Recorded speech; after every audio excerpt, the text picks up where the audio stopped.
Misconceptions about what I do. So my primary degree is chiropractic. Most people just think, okay, well, I'm in pain. Can you help me? Yeah, absolutely I can. But then like, what are we going to do to make sure you don't come back again? You know, because I mean, ideally I would see nobody. And my ideal job would be like, everyone's good. Everyone's healthy. I can just go, you know, find a different job. I'll work at Ace Hardware or something and, you know, have a happy, low stress life. But that's not the salute. That's not what's going on. Everyone's sick. I'm Krystal Arthur, and I'm your host for the Divine Desire podcast.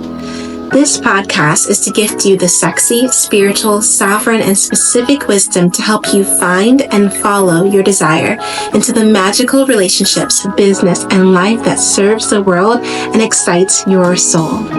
I have been studying and coaching in spirituality, wellness, business, and desire professionally for nearly 15 years. I've been on a journey from being a pastor's wife, mother, and seminary student riddled with depression and anxiety with a toxic marriage, to training in holistic health, hypnotherapy, practicing a tantric approach to sex, love, and relationships, having 5 kids, and a sexy, sovereign, and sacred union of 11 years. I've searched heaven and hell to discover the wellness, woo, and taboo paths and practitioners to help us remember the wholeness and truth, goodness, and beauty within. And I can't wait to share them with you. Do you have a divine desire to heal and reclaim your relationship with yourself, your power, purpose, pleasure, prosperity, and your partner? Do you have an inner knowing of a calling, but fear holding you back from honoring the truest part of yourself, what lights you up? You're in the right place. Some guests may stretch or challenge you. Some guests will help unlock your next level of evolution. My intention is that every conversation is a catalyst to you owning yourself and manifesting your truest desires. This is the space to remind us we are infinite and our desires are the roadmap to our dreams. Here you'll find the inspiration and implementation to go from doing your inner work to being and sharing the work of art that you are. I'm here with Adrian. This is my friend, y'all, and I'm super excited to be here and to share him with you. Adrian and Hannah, his wife, are our doctors and are good friends, and they are a wealth of knowledge and wisdom, and they really serve and practice from the heart. And so today I just want to introduce you to Adrian. Hannah will come another time because she is postpartum. She's taking a break. Yes. And he has us looking all legit today with his gear. Okay. Because he only does it legit. So I'm just going to like jump in. You can share like your own bio and just like who you are, and then take us straight into story. Like, I don't know if you've even shared, if we've talked about like, how did you get the idea? Like, what was the initial like moment where it's like, like chiropractic, I think I want to be a doctor? Oh, okay. We're going back quite a ways. Well, first I'm going to say that, you know, we're not locals, right? We're not from St. Louis. You guys wouldn't know where I went to high school. Okay. That's not part of this, but, I'm like from Chicago area and my wife, Hannah, is from like Kansas City. So we kind of met in the middle. We both went to Logan, and she was finishing up her schooling. She had about a year left, and we kind of moved down here to just set roots because we couldn't do the whole year apart. That would have been way too much. So, you know, had to keep family as a priority. And that's something I still keep as my, you know, very high priority is that. And then when we met you all, it was a really big blessing because we didn't know anybody, you know, we're like, oh, I think we can have friends finally, you know, so it was really nice. And you guys have been really great for us and, you know, providing, you're always there for us. I know Hannah really appreciates that. And then, you know, Kingston ordained our wedding, you know, so that was a big deal. But you guys have made a big impact on our lives. So we're trying to give back some of the love that has been poured into us. And I think you guys have been part of the people who have been pouring love into us. Now, you know, I'm going to stop, you know, putting you guys on such a pedestal right now, but I'll focus on the story of how I started with this. I've always been into health. I mean, I guess I've always been very conscious about what's going on with myself, my body, it goes back a long, long way if you really want to put everything that's combined. From when I was legitimately a child, I think I was living in Chicago at that time. So I was probably like 5 to 6-ish range of age. And I had what you'd probably call like childhood depression. And I was like, really just like, I don't know what it was. I think about it now. I try to figure out what was going on. And I think maybe it had to do something with my gut, my microbiome. My family was not, we didn't have money. We were living on food stamps and doing all these things. And we just didn't have a lot. So a lot of the foods we were eating were, white label foods, whatever was cheap. We have a lot of pastas and a lot of, just cheap stuff, a lot of milks, dairies. If you've ever been on food stamps, pretty much all you can eat is pretty much dairy, creams, breads, that kind of stuff. And they think that's all you needed to be healthy. And that's not even close. So I grew up on that type of diet, and I don't think it's what my body needed at all. I think I really needed something else. Maybe it was a methylation issue or something, needed more vegetables in diet. And my mom did what she could, but for whatever reason, I could not shake this feeling of just like dread. I don't know what it was. It was just like horrible, just dread. I remember like really just wanting to die, and I have no idea where that came from. Just, I don't know. I wasn't happy. I still had very joyful moments, but I wasn't really, I don't know, happy. There was something wrong. Like I remember one moment, cause I grew up in the church, and I remember one moment I was praying to like God and Jesus and all the angels and everyone, whoever was above me, like just take my life and just like, let's end this. And like, I still like feel kind of sad thinking about it, cause I hate for that to be my daughter, or my son. We have a newborn. I had a patient recently who was very similar. I'm like, oh my gosh, let me help you, please. At one point I prayed to Santa Claus, because I'm like, whoever's out there, let's try to figure something out. So that was a huge problem. And from then on, I think that forced me in a position where I was very hyper conscious about a lot of things. And I don't know, fast forward a few years, and I started getting more into sports. I was actually a heavier set kid, and I started doing, wrestling and football and track and all these things. And part of it was social. I really enjoyed the social aspect of it. But I just felt really good. I remember feeling like really, really good, keeping my body moving, doing all this stuff. And I thought I was eating healthy then. I started getting really into nutrition and thinking, I got into the bandwagon of, oh, fat makes you fat, I'm not going to do that. And I started going fat free and all that. And I went through all the trends. I mean, there's all these trends that everyone goes on. They're like, okay, this is well known. And then you find out 5-10 years later, oh, that was totally wrong. Now everyone's carnivore, and like, okay. So I've been through it. I've been part of that. And I've always held this strong curiosity for what can make me better in terms of nutrition or movement, or more recently, more the emotional field, right? Because I know where I've been. It's been very low from a very early standpoint, I think about childhood depression. I think it was an incredible gift, because it really made me focus on the things that I would have taken for granted, So it put me in a position where I thought, okay, this is what low feels like. This is what the bottom can feel like. And everything else was like, well, I'm just grateful to be here. I've always had a degree of that mindset. I've been cocky at points, you can't get to be a doctor and not have moments of overconfidence. But I've always tried to keep things humble. And throughout my journey, throughout college, I got my degree in kinesiology, trying to focus on movement, because I thought, okay, this is it, movement. I can help so many people, just getting them to move. And it was a tough decision between that and nutrition. What am I going to do? One of these. And I picked movement. Because it was less chemistry, believe it or not. And then I graduated, and before all this, maybe about a year or so, I took this long bike trip, and it was a group of like 70 of us. And it was like, some college kids, high school kids mostly. And we traveled from San Francisco, California, all the way to Bloomington, Indiana. a trip called The Cycles. And it was put on by this chiropractor. He was a Bloomington chiropractor, great guy. You know, he's kind of the spark that initiated this whole fire. And he guided us through the whole thing, and I got to know him pretty well. I got to know his lifestyle. He mentioned at one point, he's like, there's more electrolytes in a stick of celery than there is a bottle of Gatorade. And I'm like, what? There's no way. And sure enough, I'm like, oh my gosh, it's true. And like, what are you getting in Gatorade? It's just mostly just sugar and crap and color, you know? So that was a lot of, you know, seeds planted there.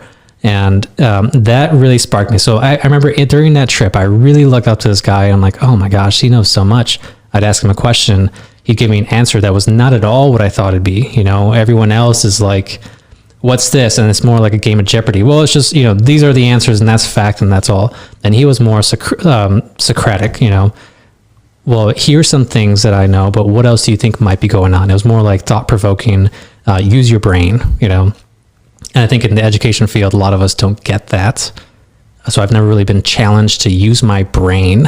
And that's true, because most of high school and college and all that stuff, it was like kind of a breeze. I don't think I really applied myself very much until I got to chiropractic school. And ultimately I decided to do that almost by chance. Like I almost went into nursing. I don't know if you know that. I almost went to nursing because it was a sure bet. It wouldn't be a risk, and I would be out of school pretty quickly, and I could just start focusing on making money. And I thought that was what success was. So thankfully, I talked to one of my best friends. He's still one of my best friends, and we were very, very similar people. I mean, we were pretty much the same. We're brothers, okay? And I talked to him like, hey, so, you know, I just graduated, and so did you, and I've been kind of thinking about looking at nursing. He goes, yeah, me too. And I'm like, oh, that's so weird. You know, he's like, but, you know, remember that chiropractor? I'm like, yeah. He's like, I talked to him recently. He called me, and he suggested I go check out this school. What do you think about coming with me? I'm like, okay, yeah, let's do it. What do I have to lose? You know, and I kind of went into it.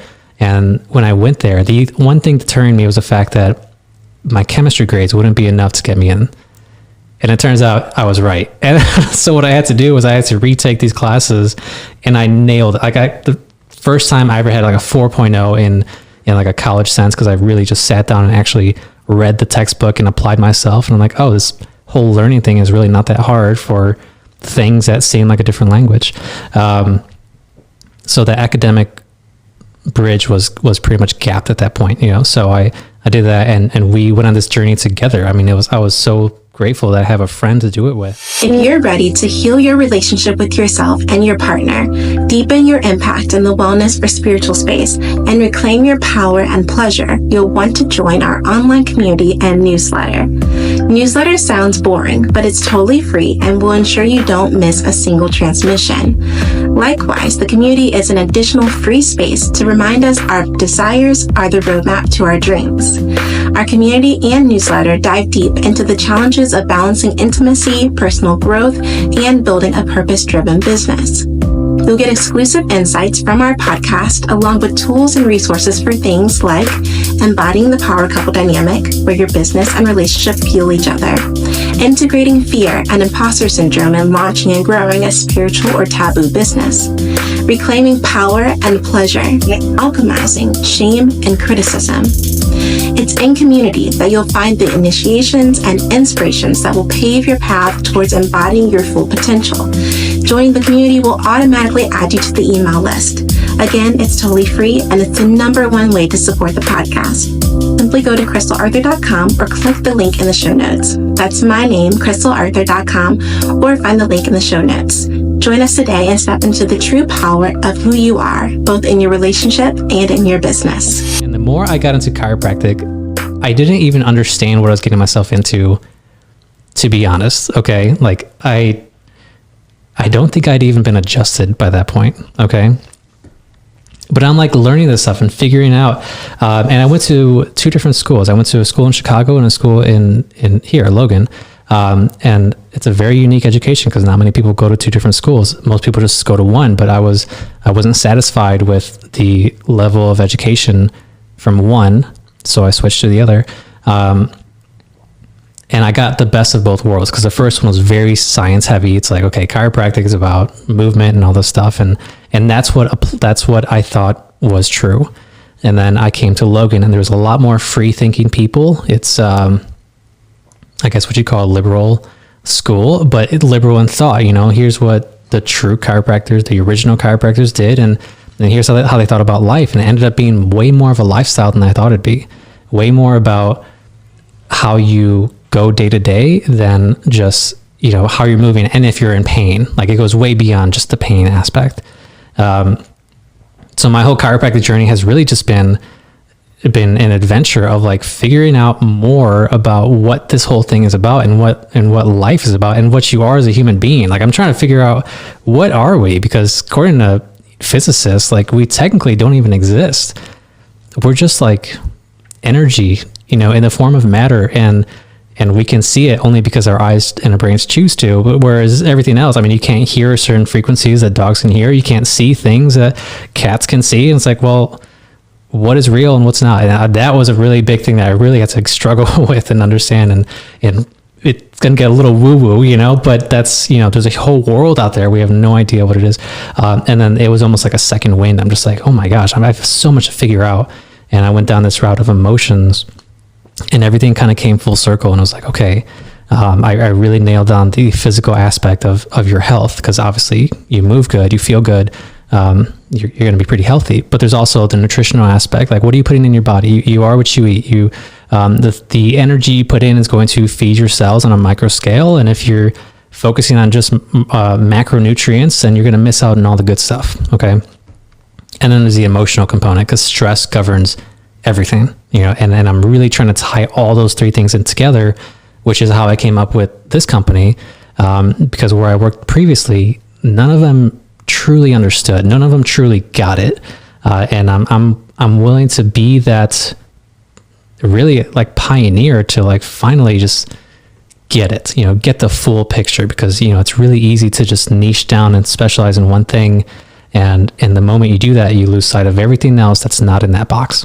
And I'm trying to get rid of all the boxes. I'm like, we need to understand who we are, and then I think if we address things with emotions as a priority, then we can really get there. So long story, but that's how I came up with the practice that I do and the things that I think are important. Adrian, you just said so much. And I don't mean in a bad way. I mean, like, there was so much, there's so many places where we can go in further. There was so much depth to what you said, and so much that I didn't know about you. Knowing you today, I would never guess that you've ever struggled with depression. Like, I mean, you come across very chipper, and it's interesting that was such a significant experience for your like early development, like your childhood, and so foundational to like who you are today. And like as you share that history, I can feel how that's still like that's still a part of your feel, like the desire to stand in the gap for people who are experiencing that, and building a world, like playing a role and building a world where children don't have to go through that, especially without answers and without support, right?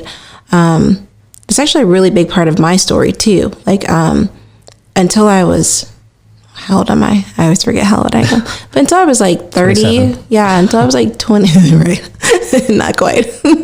Until I was like 28, 29, 30. I don't remember exactly. Everything's off since 2020 for me. But for me, until recent history, I didn't like I'm depressed. I just knew myself as someone who is always suffering from depression, severe depression, and trigger warning on the, moving into deeper discussion of depression, suicidal tendencies and ideation was just normal for me. It was my everyday life since like 7-ish. And so and it was such a part of my identity. And I did start seeing a chiropractor actually, and specifically talked to him about it. That was the first relief that I received from the symptoms. A supplement that he recommended back then was super supportive. Him just helping me to identify it as not just something that's in my head and not just a chemical imbalance, but having to do more with my holistic health. I think is the reason, and I know it's controversial, but it's the reason why I never chose to take pharmaceuticals for it, and just thought, no, I know there's a way that I can better optimize my health. I know that there's a way that I can have a different perspective, and there's just holistically mind, body, and spirit, something more that I can do. I'll say that also growing up in the church, that actually wasn't very supportive to my mental health. Feeling like, okay, I'm supposed to have peace that surpasses all understanding, and there must be something wrong with me that I'm not bearing that fruit of the Spirit. That was challenging for me, and a part of my spiritual story today. And I kind of touched on this in a different podcast. I don't know what episode or what order the episodes are going to come out in, but not going super deep into that, but that was part of my adventure, is how, it can be labeled deconstruction, but that was part of my adventure into what are we, who are we, what is this actually? It's a tough blow, because you want to feel good, and you think, and you're taught that feeling good is the normal, and feeling good is like the ideal. And I guess to some degree, maybe, but I think your emotions are important for a reason. And I developed this idea, right? So, through experience, right? It's like, okay, well, you're depressed. Why are you depressed? It could be chemical imbalance. There could be something going on. That's like maybe what my story is. I'll never know, because I wasn't that kid who even thought that I could do something about it. I just didn't know, I might have gone down the path of pharmaceuticals had I known that there was something that even existed for what I was experiencing, but I don't, I'm grateful that it never happened. So chemical imbalances could be part of it. What I really learned through my experience is depression. Well, I guess the opposite of what depression would be extreme gratitude. There was so much that I had to be grateful for, and I kind of developed this like mindset of everything's going to be okay, because everything is okay, It's like, even when things are bad, it's like, well, they're still okay. And it's just, somehow I developed that, and I held on to it for a long time until recently, when things like started getting real shaky, and I had to really, I guess since COVID, really, I guess that threw off everybody. The world stopped and everyone just fell over. But I've come back to it again, and it's just like, wow, such a powerful mindset. Like, okay, that's faith, that's having really solid faith. And the third part of it would be, well, if you're depressed, then there's a good chance that maybe you're just not like where you should be. Maybe you're not listening to the words that are being spoken to you, either through your guidance, through like, parents or friends or whatever, or through God. That's something I've come to understand. And there's a quote, I don't know where it's from, but most people live lives of quiet desperation. And I heard that, I think I heard it on Joe Rogan once, and I'm like, oh yeah, that's powerful. And I definitely don't want to do that, because I see it, and every time I see it, I'm like, oh, I really hope I don't end up like that. I really want to chase these dreams and go. And if I find that I'm in a place where I'm not headed in that direction somewhat, I'm like regressing or totally off path, I might feel a little depression. It's not nearly as bad now, because I have a lot of things going for me right now. And I know what I'm doing chemically, so there's that thing as well.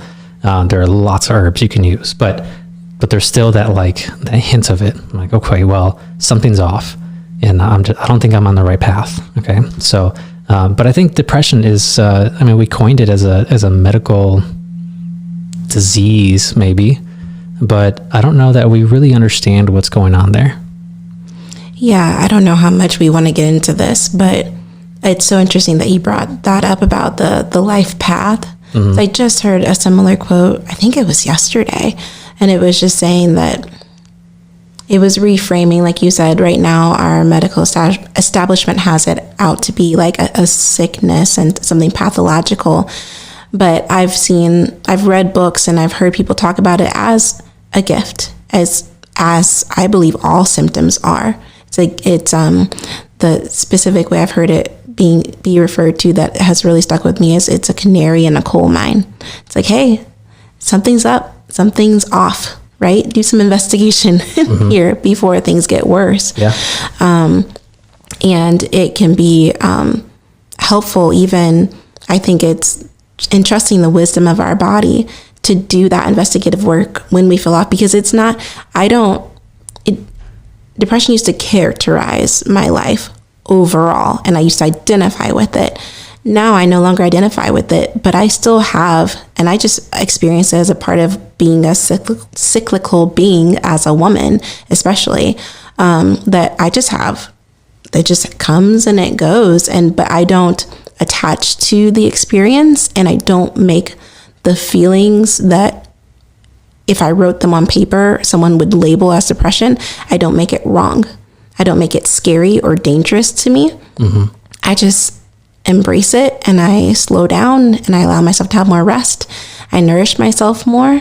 And I know that in some cases can be a luxury, right? I mean, given I do have 5 kids and we are not living a lucrative experience what I like to say is that my budget doesn't realize how much self-worth I have now yet. It hasn't caught up.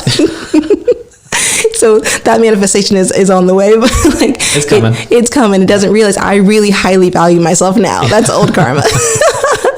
But like, so it's not like we're, I can just go to a date at the spa whenever.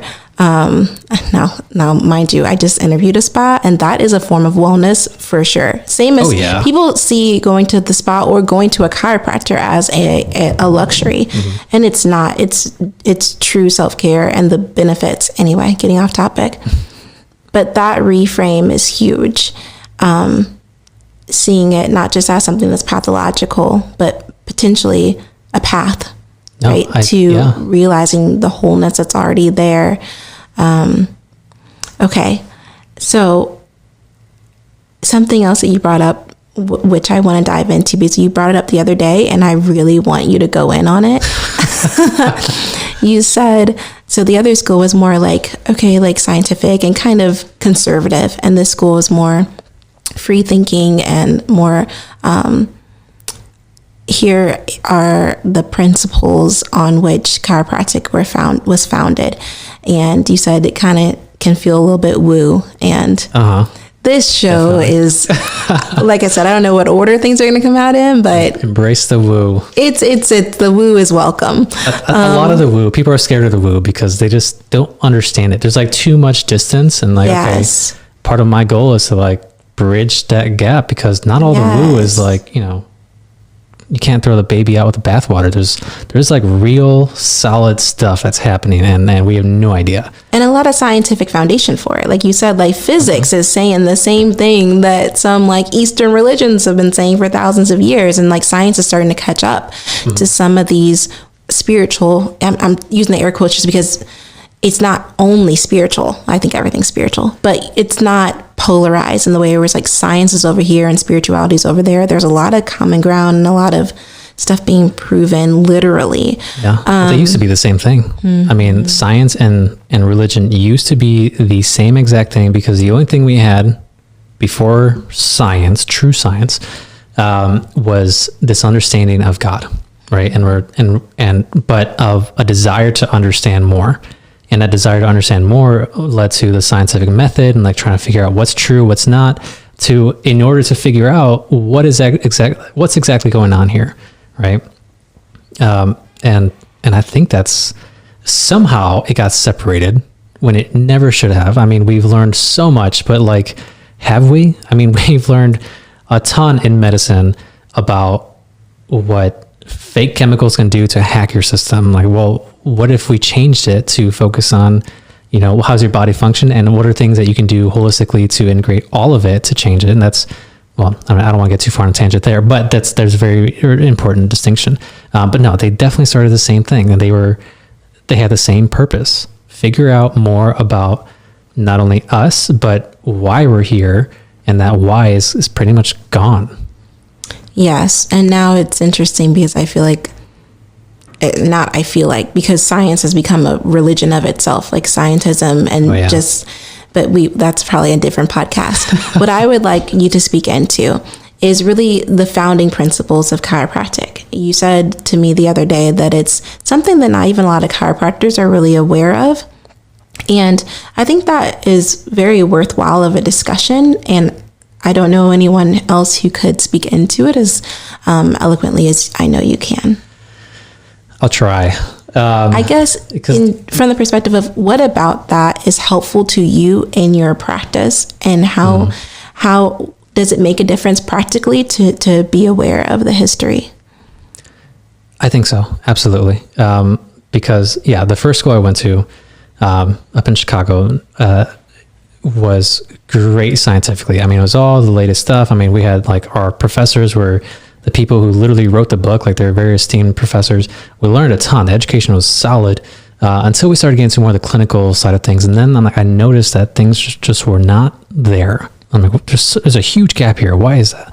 And I found Logan, and I thought, okay, this place is awesome, facilities, everything. And I came to Logan, and it wasn't perfect, and things have definitely changed since COVID. I know that I've just from what I've heard. But even then, there were a lot of professors there who like really held on to the true values of chiropractic. And that's something I never heard at the other school, which is amazing because they're both putting out chiropractors who are going to be doing the same job essentially, but both of them believed entirely different things, right? And so when I was on this journey through Logan, understanding, the original principles are, well, really, it's the foundation of health. It's literally what I'm doing. So it's the physical, chemical, and emotional, right? These are the three things that make up your health. And BJ Palmer, who's one of the founders, he's the founder's son. D.D. Palmer was the founder of chiropractic. So when D.D., he pretty much retired, and BJ kind of took over. And there's a whole family drama that goes on in there. I'm not going to go into it, but BJ really expanded the focus of chiropractic. And towards the end of his career, he started going not just into adjusting, he started adjusting only the neck because, if you adjust the neck, it affects the entire nervous system. And that's going to put you in either a fight or flight or a rest and digest state, right? Your nervous flow. So he only started doing that, but he also started doing rehab exercises and focusing more on the movement, which is what modern physical therapists would really appreciate in that, and focusing on diet. He was really doing all three because he looked back and like, well, these are the roots. These are really what's going on. So it keeps on like cycling itself. But chiropractic is actually religious in nature. And when they set it up as actually a religion, which might sound blasphemous, to a lot of your Christian followers. I mean, I'm Christian as well, but if you understand what they're coming from, you might understand a little bit more about how it truly is. Like it aligns perfectly. There was a question. I don't know how much time we have here, but there was a question that I had growing up, and it was, everyone's talking about God. What is that? Who is God? What is it? A person? Is it is it just like a thing? Is it like if you see like a red mist float by, was that him? Like, what is it? And I had one Sunday school teacher named Candy. She was so sweet, and she looked after a lot of us. And she pretty much told me, she's like, okay, God is in front of you, behind you, and beside you. He's everywhere. He's always there for you. I'm like, okay, that was a good enough answer for a long time. And then I kind of lost the faith for a little bit and came back into it with the real purpose of trying to figure out what's going on here. And I had this epiphany that God is essentially all the energy in the world that's making anything move around. Like it's the energy that makes the grass grow and the trees, and it's the energy that makes that creates momentum in the wind. It's the energy that flows inside of you. Like you are part of the whole. You are literally part of the whole, don't get too high on your horse, because you're not nearly as much as you think you are, right? But you are a reflection, created in the image. So that's very important to keep remembering as well. And when I came to this epiphany, I realized, okay, so God is everything. God is energy itself. And what's not energy? I mean, if you compress a piece of, like, if you take salt, right, and like a grain of salt, and you move it down to the ultimate compression of our planet, right? You dig a hole and it's 3 miles deep, and you just put it down there. There's so much pressure pushing on top of that grain of salt. It actually makes it turn invisible. Like, it's not even there anymore, right? Because all the electrons align a certain way, and that's matter. That's not energy. That's not like steam coming off of boiling water. That's actual just matter. It's not electricity. It's not pure electrons. It's actual protons, neutrons, everything. It's a whole atom, but it rearranges itself, so it's no longer this thing anymore. And it's like, okay, well, what the hell is going on? Why does that even happen? And then we don't even know what happens past that point. Like, does it just disintegrate? I mean, is that where fusion comes from the sun? Is that just like, what's going on here? And then what's the direction from there? Is it going to continue? Is it, energy is neither created nor destroyed? I mean, you can take the same laws of physics and apply it to God, and you get the same answers. God, neither destroyed nor created. I mean, it's the same exact thing. So I took this entire shift about understanding God from an energy perspective, something that 2,000 years ago, they would have had no idea what the hell you're talking about. You start talking about energy, they're going to be like, what? Like, what are you talking about? Because they didn't understand that thing. They didn't understand what energy was. They didn't understand electricity. They didn't understand what electrons were. At least not in the concept that we do. But it was still around. But I think maybe the closest we got to it was the way that Jesus spoke to all the people and described it, right? And the whole Old Testament story, narrative, that really points a picture. And with this new understanding, I read through the Bible. I'm not entirely done with it, but I've read most of it so far. And there has been one part that contradicts what I'm saying. And even the book of Thomas, I've read through that thing, and that really reaffirms what I'm saying. I'm like, oh man, maybe this is actually not as far-fetched as a lot of people are saying. But I had a friend of mine who recommended not reading that. I'm like, okay, well, if you could tell me not to read it, I'm definitely going to read it. But when I did, I'm like, man, this is like pure energy, what he's talking about. But everyone probably thought he was crazy, nutso, because like, what the hell is this energy stuff, right? What's matter? We don't understand any of that. Now what chiropractors do is they address the spine, right? And if you think about who you are and what you are, you could cut off a finger and still be you. You can cut off an arm and still be you. You can cut off your entire lower half or everything from the neck down and still be you, right? At what point does that end? And it's probably the point where the Holy Spirit and your brain meets, right? Some people think that's like, pituitary gland or hypothalamus or something, right? Where consciousness lives and all that, which is possible, right? But it's more like you're just matter that just made itself up, and it's more of a reflection of the energy that makes you up. And where does your energy flow? And it all flows through your nervous system. So D.D. Palmer had this idea of, well, if we just address the nervous system itself, the source of energy in your body, then we can create health, because we're changing the energy direction of your body to promote wellness or to fight against disease, which is actually the lack of energy. The Chinese call it the yin and the yang. You're doing this essentially the same thing.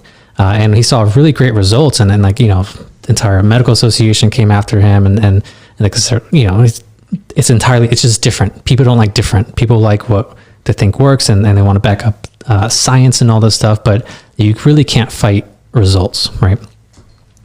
So their idea was we address the nervous system, and we adjust the spine. You hear popping, everyone thinks bones, and I'm like, well, the bones are just the housing for the good stuff, right? We're just saying the nervous system, and if you can go beyond that and actually address the brain itself, which is the house of the original spark, is going to control everything, then you can address all of it, You can be a brain surgeon and poke the brain, and all of a sudden you start dancing, right?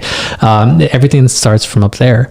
And the same thing if you get adjusted. If you I don't know if you've ever been adjusted this way, but there's been moments where I've been adjusted and it's been so much of my whole, like I'll get a full tingle in my arm, and I get up and I feel better and I feel brighter, and everything's just like, I just have more energy. And where did that come from, right? It's just a innervation. Your nerves store actual electricity, real energy. And there's a book called The Body Electric, right? That's a good example. It talks about acupuncture in there as well, which is also a viable option. But if you look at the body from this perspective, you understand that there's more to it than just organ systems and understanding chemical pathways, and like it's a whole unit. You're all mixed together. Nothing is separate from each other. And those are the founding theories of chiropractic. But I don't want to go too far. I think I hit the basics there.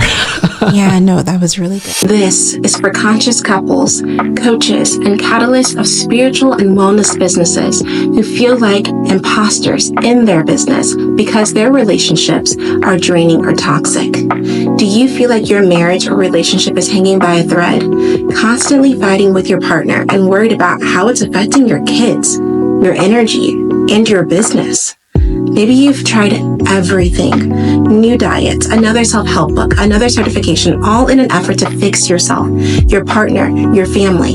And yet here you are, burnt out, exhausted, and still feeling like something's missing.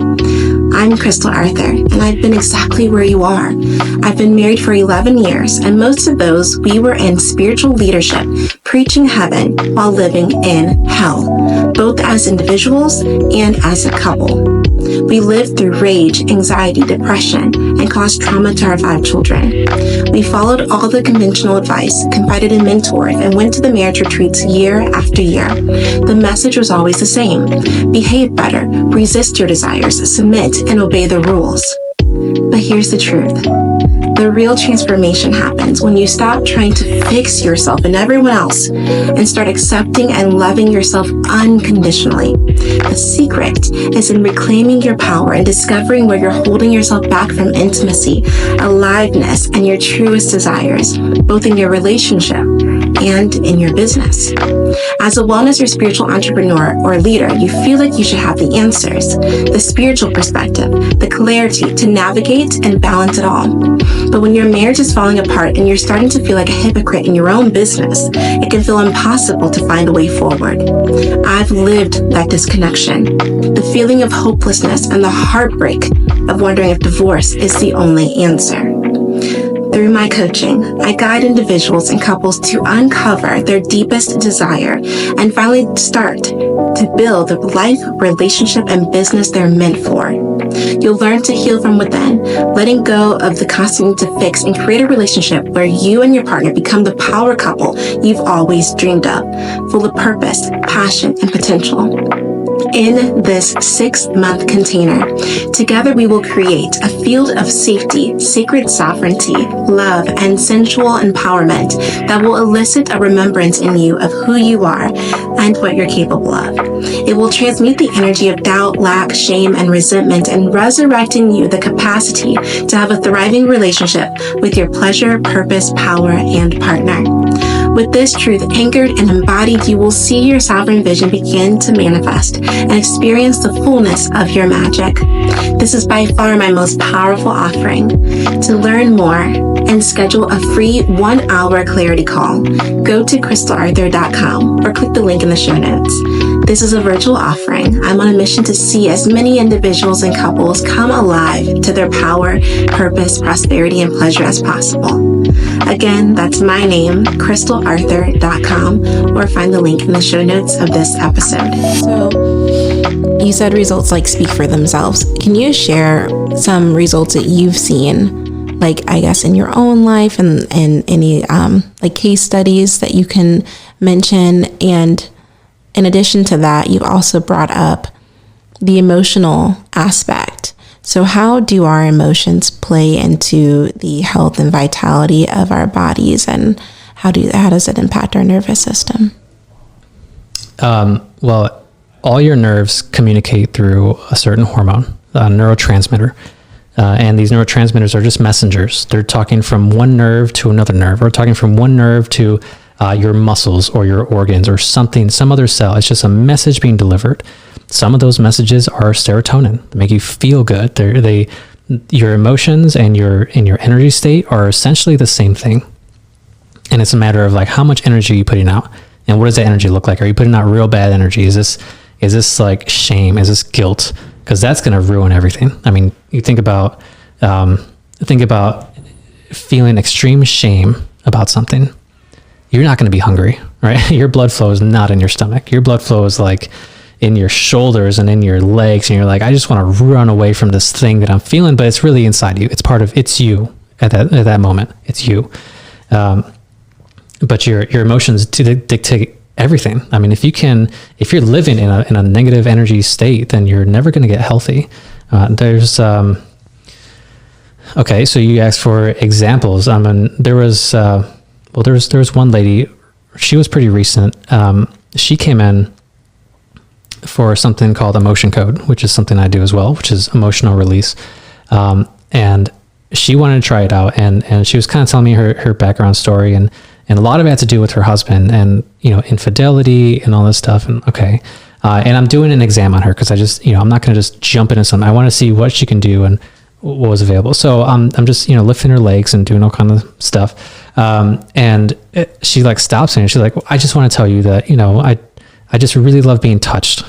Okay. And I'm just like, I'm married, and I'm just like, but it wasn't like that.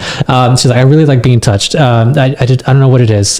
People just like, touch my shoulder or whatever. And I just feel so good. And I don't know. I just want to tell you. Okay. Really great information. And I'd never met someone who is so deficient in oxytocin than that woman right there. And oxytocin is a neurotransmitter that comes from your nerves. And it's dubbed the love hormone, right? Because it literally makes you feel love. It's the same emotion you get when you're breastfeeding a child, right? And when you're cuddling with somebody, when you kiss somebody, it's like, that's the feeling. And everyone knows that feeling. And it comes from a neurotransmitter, right? And she just didn't have that. And a lot of it was, her ability to let go. And we talked about that as well. And a lot of people don't like to hear that.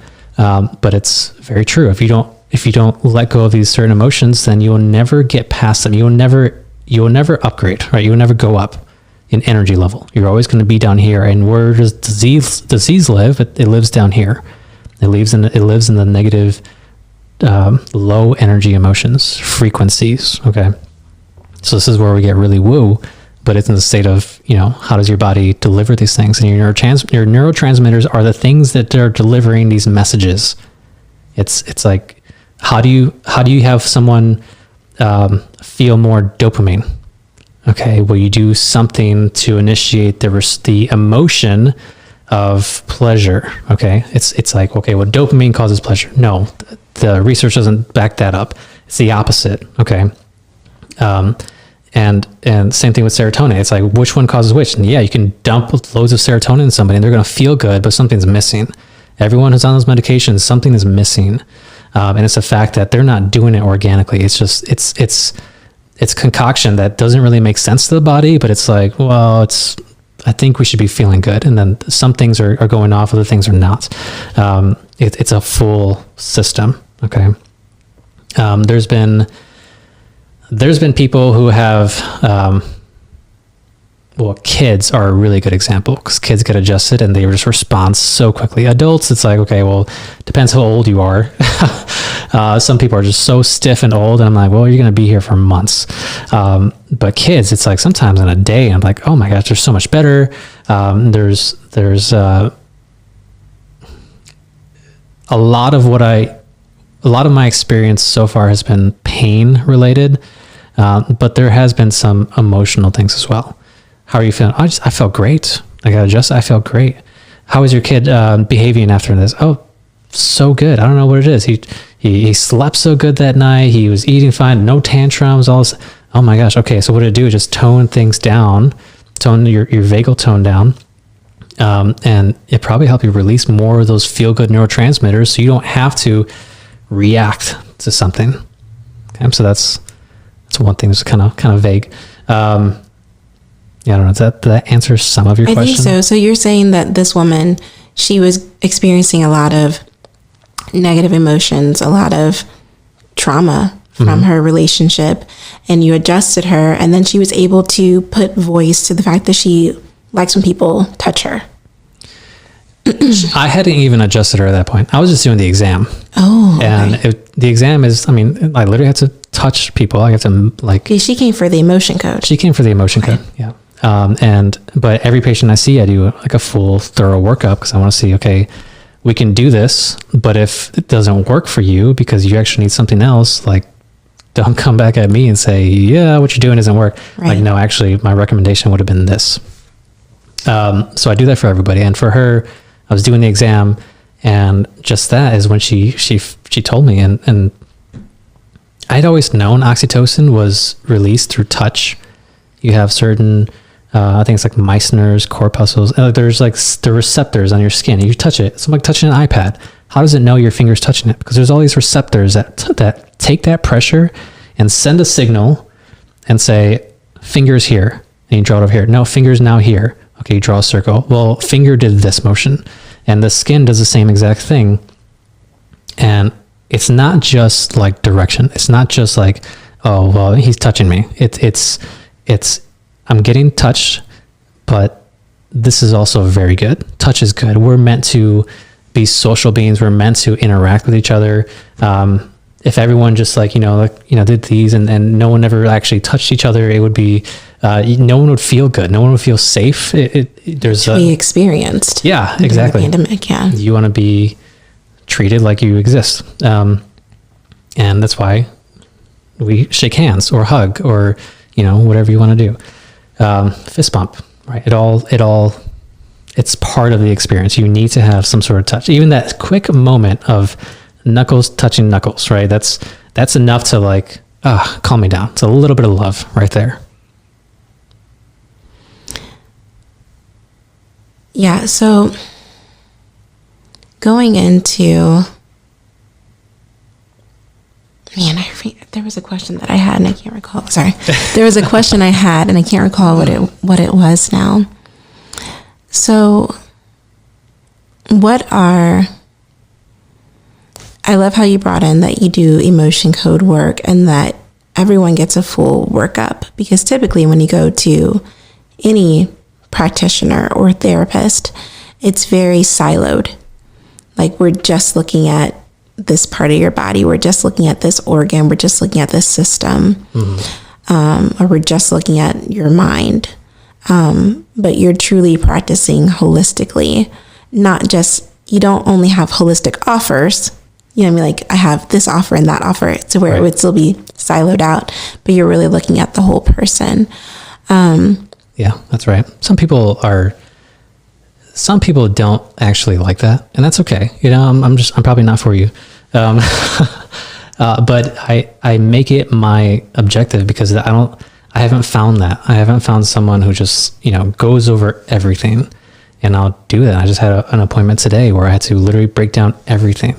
Okay, well, you have this medication that's interacting with this. Probably why you're feeling like crap all the time. This is what's wrong with your diet. Okay, there's these issues going on.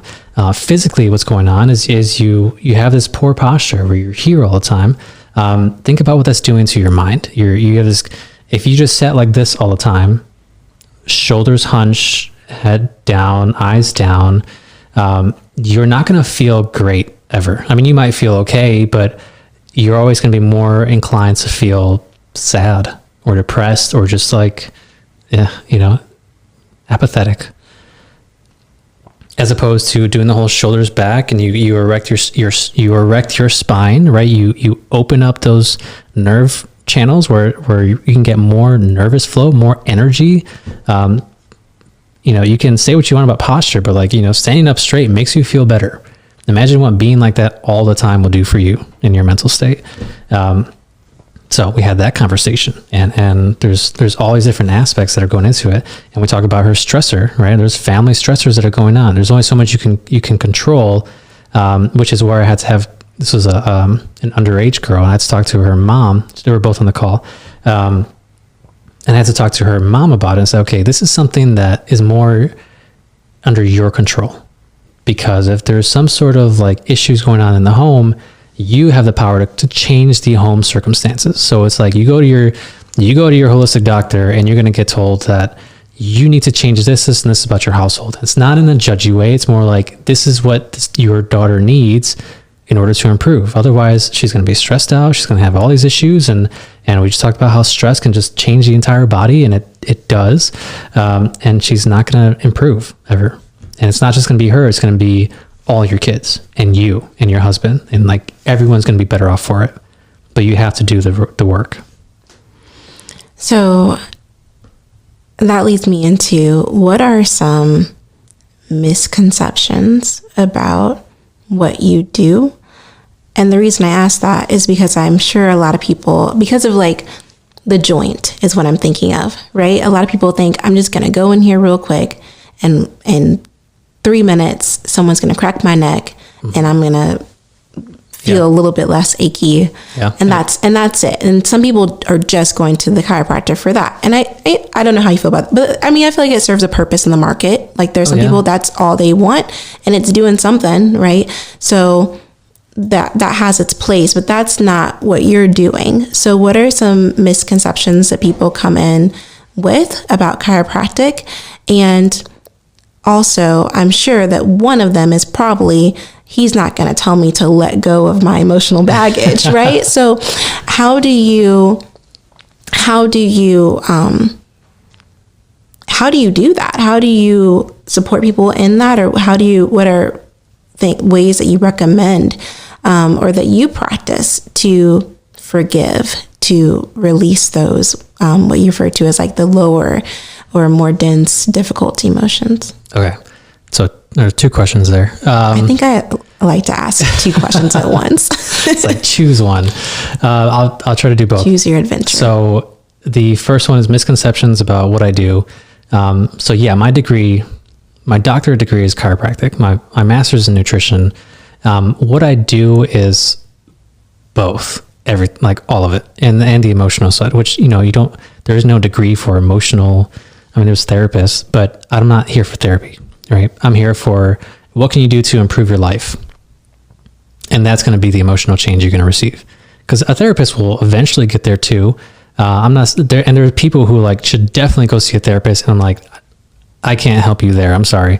You need to work this out. Right. But if you're not at that point, if you're like, I just need a solution. Okay, here we go. But misconceptions about what I do. So my primary degree is chiropractic. Most people just think, okay, well, I'm in pain. Can you help me? Yeah, absolutely I can. But then what are we going to do to make sure you don't come back again? Because I mean, ideally I would see nobody.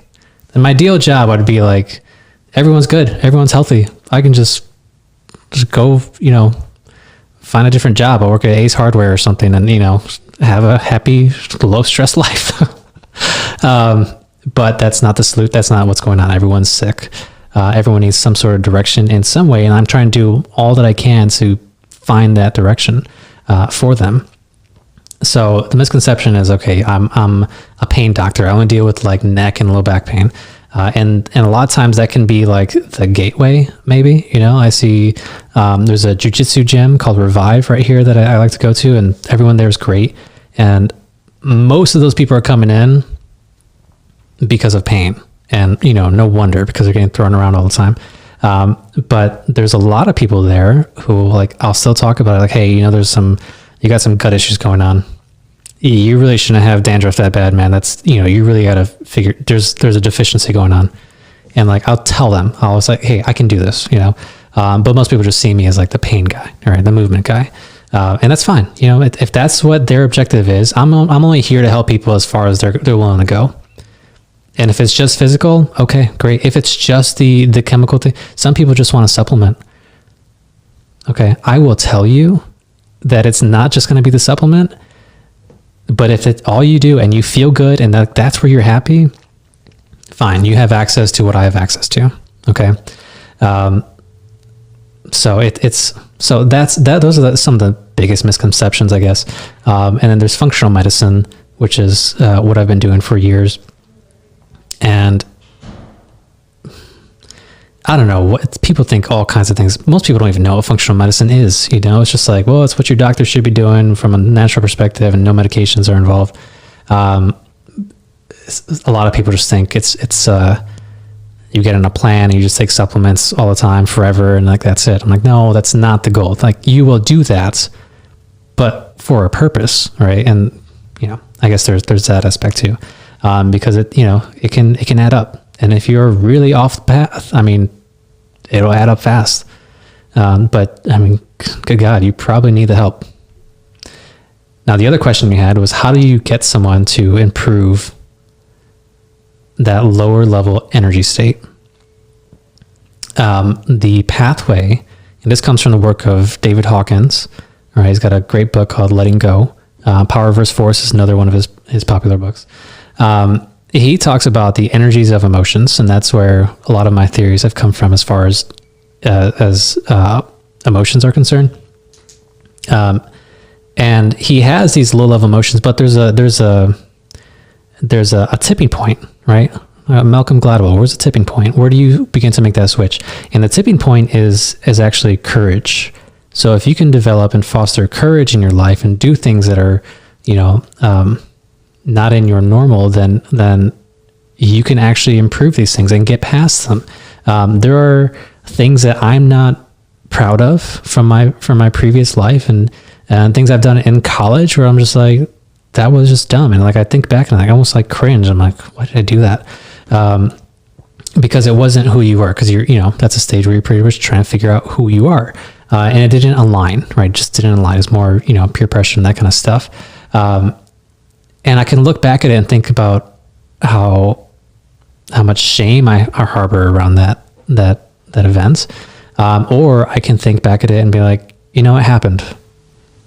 And look at who I was, but look at who I am now. And like, what would be, if I was my own father and I knew as much about my life as I do now, what would I think? Right? Because having kids changes you and how you think, and everything's like, daughter, and my son is like, he's not even a month old yet. So like soon it'll be like son and daughter, but it has been like, my daughter's been like on the forefront of my brain for pretty much all that I do since she's been born. And a lot of it's like, well, what if that was her? I would understand that the pain she's in now, and just, I'd like to just give her a hug, say, it's okay. If your father can tell you it's okay and forgive you, then you can do it for yourself, because again, you are a piece of the whole, right? You are it, and it is you, but you're not all of it, right? Now, if you can come to terms with the fact that you are forgiven, and you can eventually let go of that emotion. And sometimes you have to literally meditate on everyone's different, so I can't give you like an overall answer. But if you can come to terms with, if you can meditate on that idea and meditate on the thought of, it's okay, I forgive myself, because ultimately you have to say those words, I forgive myself, and not just think it, right? It's almost like an affirmation, but you don't just say the words. You have to feel it. Affirmations are not about the words, they're about the feeling. If you can feel the emotion, it will become you, okay? Like if you just like took 5 minutes to think, okay, try to be the happiest you've ever been in your life. You took 5 minutes and then you did it. Oh my gosh, great. And then the rest of the day, guess what? You're going to be freaking awesome. You're going to feel amazing, right? That's an affirmation, and it's about the feeling, not what you say to yourself. And the same thing for forgiving yourself. You have to come to the point where you have to give yourself love, because we are, it's like if you have a child who did something wrong and you say, okay, you get to choose your own punishment, because that was wrong, right? Guess what? You just did a sin.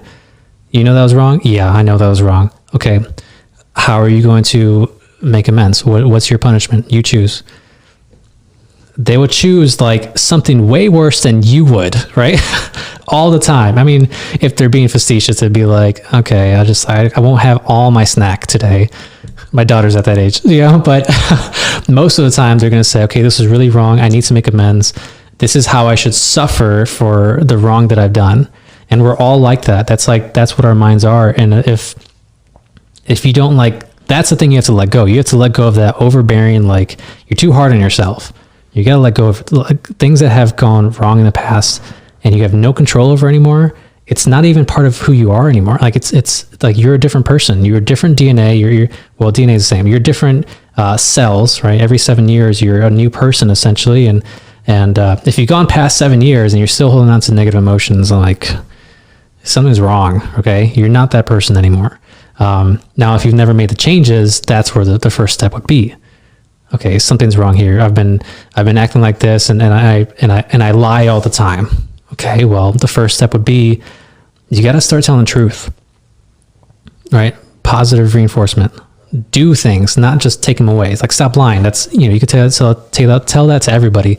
But if you start saying tell the truth, okay, well, this is an objective. This is something I can reach towards, and it's a goal. And every time you achieve a goal, there's that dopamine, there's that serotonin, there's that feel good, there's that reestablishment of that pattern that you're going to want to do more and more and more. If you just take things away, that doesn't change the pattern. You just won't do it, but it's still there. You're creating a new path, and every wrong can be righted by creating a new path.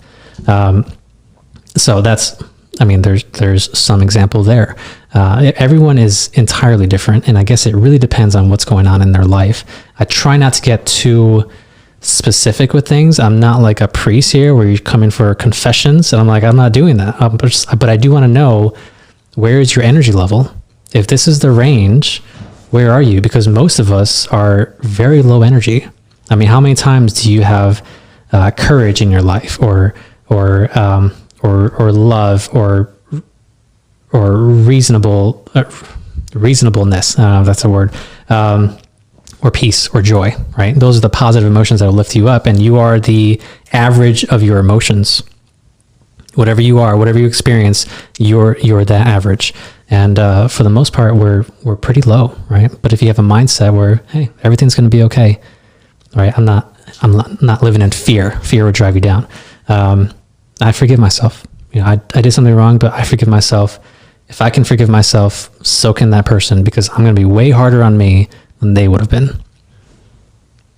Okay, you're moving up, right? Everything has a different step to improve, and it's a hard thing to do, but it's doable, and that's important to know as well. I think sometimes people just need to know, hey, you can do this. You can do this. And I love how you went into forgiveness, because I feel like, honestly, I was kind of resistant to the idea of forgiveness for a minute. And my spiritual, my religious deconstruction. But it came back around really quickly, because I feel like it really is the key that unlocks so much. And forgiveness, for me, the reason I was resistant to it is exactly what you went into about punishment. Was I felt like, oh, I'm forgiving, but really they're deserving, or I'm deserving of punishment. And for me, forgiveness has become more of an erasure of my belief that I was ever deserving of punishment, and more like removing that conditioned belief and seeing, oh no, I was always innocent.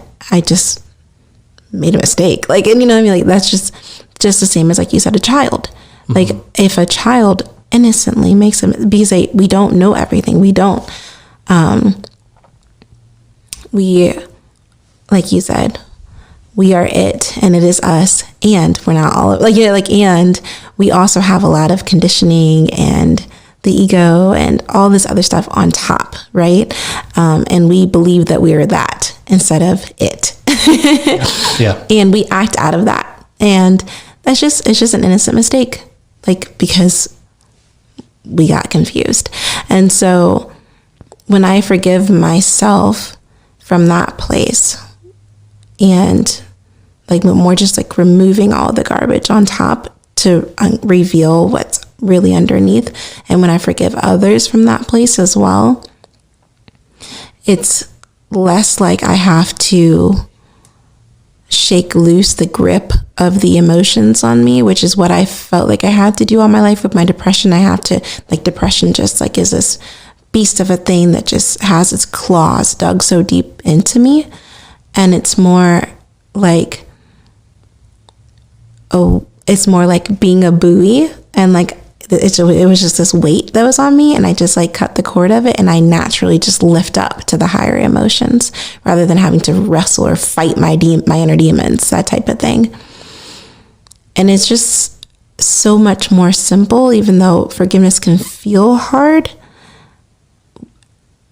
coming from the perspective of, as long as I'm holding on to this grief or this anger or this resentment or this victimization, as long as I'm holding on to this, whether it's from someone else or from myself, right? Because I think I was my own worst enemy. No one talked worse to me than I did. Like, no one abused me worse than I did. Then I, like, when I forgive, it just, I don't know, it naturally, what floods in is that peace and that love and that joy, because that's just all that's left after that point. Yeah, and it's like a weight, just it's like a weight gone. That it literally lifts, and you lift up, and it does take a level of courage.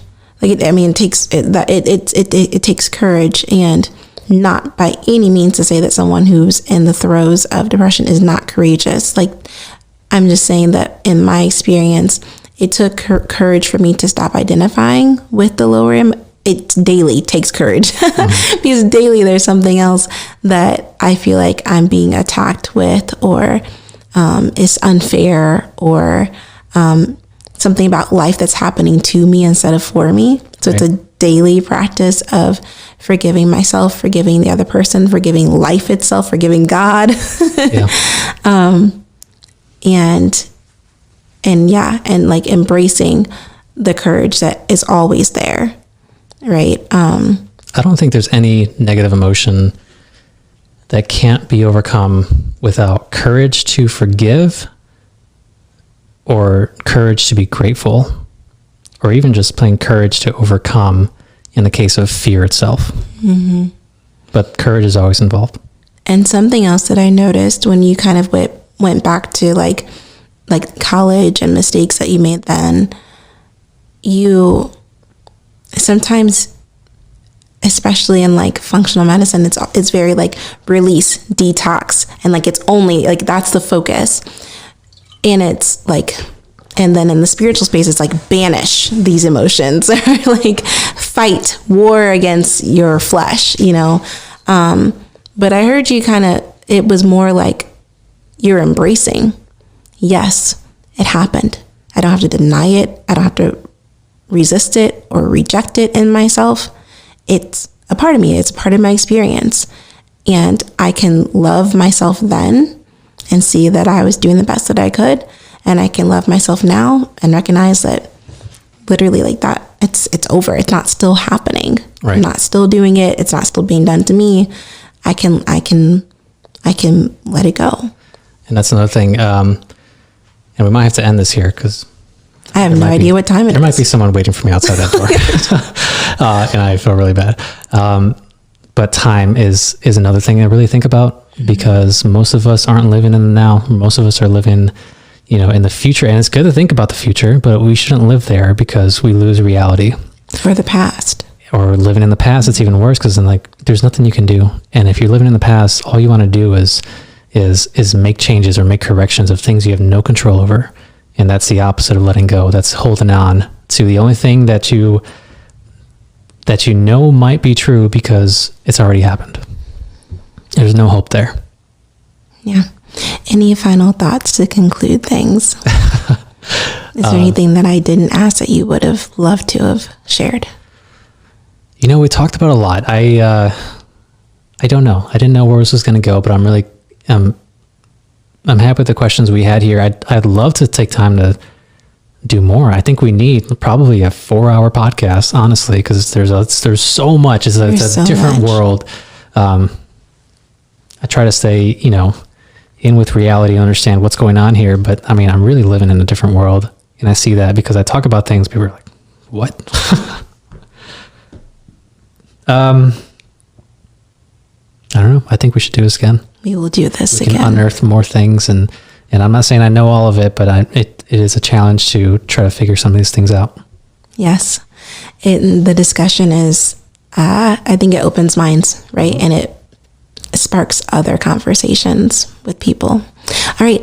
Thank you. I really appreciate it. And I look forward to doing this with you again. Thanks, Krystal. Thank you for listening to the Divine Desire podcast. I'm Krystal Arthur. This is where together we dive into the wellness, woo, and taboo in business and in ourselves to reclaim our power and heal our relationships with our pleasure, purpose, prosperity, and partners. You're invited to check out the next episode. Please leave a rating and review on Spotify, Apple, or YouTube. Also, if you found anything helpful, inspiring, or curious, please share this podcast with a friend. If you want to invite me to be on your podcast, apply to be our next guest, or receive more teachings and tools from me, head over to krystalarthur.com and join our free community and email list. Thank you so much for being here.